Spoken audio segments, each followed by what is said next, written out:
This is an XM16E1, the rifle that would become the M16A1. It has a variety of improvements over the early M16s that allow it to perform more reliably in the stresses of combat and in the humid jungle conditions of Vietnam. The forward assist allows a Marine to manually force the bolt closed without having to risk his thumb by pushing on the side of what would at that point be a very hot bolt carrier from prolonged firing. Other significant changes made to improve the M16's reliability include chrome lining the bore and chamber. This prevents corrosion, especially in humid jungles. They also replaced the spring guide with a buffer. This increased the effective mass of the bolt carrier, making the rifle function more reliably. You'll notice that this is in fact a real M16. It has a proper 3-position fire control group with a fully automatic functionality enabled by the auto sear. As compared to the M14, the M16 is a thoroughly modern and one could even say space-age weapon.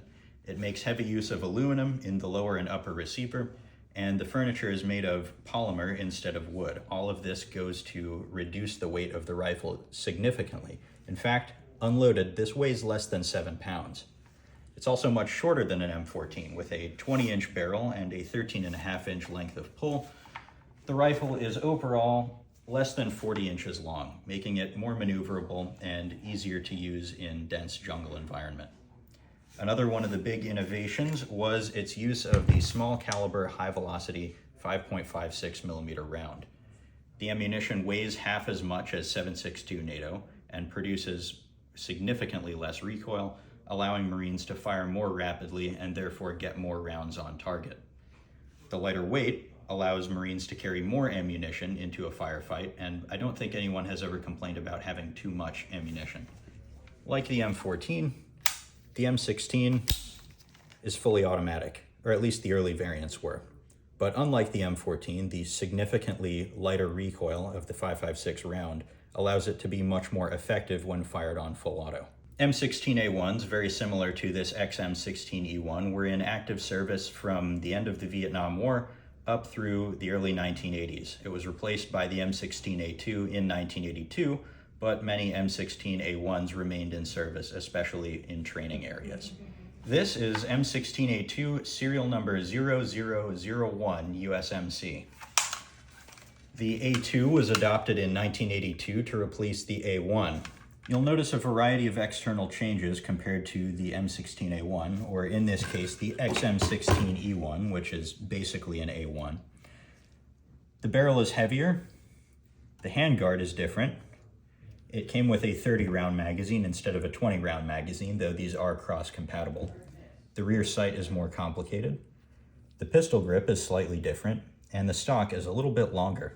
They made the barrel heavier in profile between the gas port and the muzzle, expecting that that would improve accuracy and heat tolerance, though if you wanted that to be the case, you would really want the barrel thicker down here closer to the chamber end.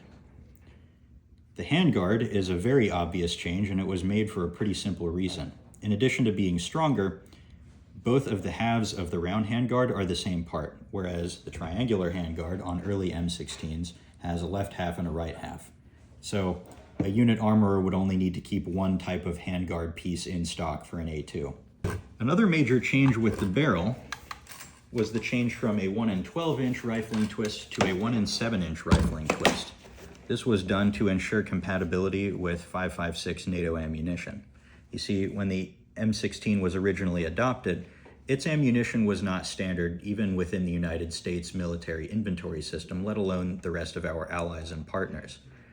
In between this and when the A2 was adopted, NATO standardized on the Belgian SS-109 ammunition, or as we call it in the United States, M855 or green tip, and those longer and heavier bullets, especially in the tracer loadings, require a tighter rifling twist. So that's why you'll have this here.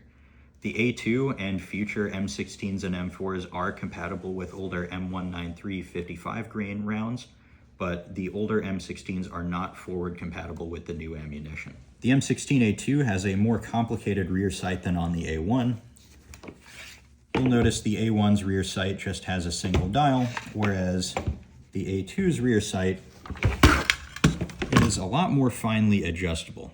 A report from the 80s criticized the more complicated rear sight on the basis that, while it improved scores on the target range, it wasn't really appreciably more useful in combat. Another big change with the A2 was the replacement of fully automatic functionality with a 3-round controlled burst, allowed by a cam inside the fire control group. This was retained on the M16A4 and on the M4 carbine, though the M4A1 still has a fully automatic mode.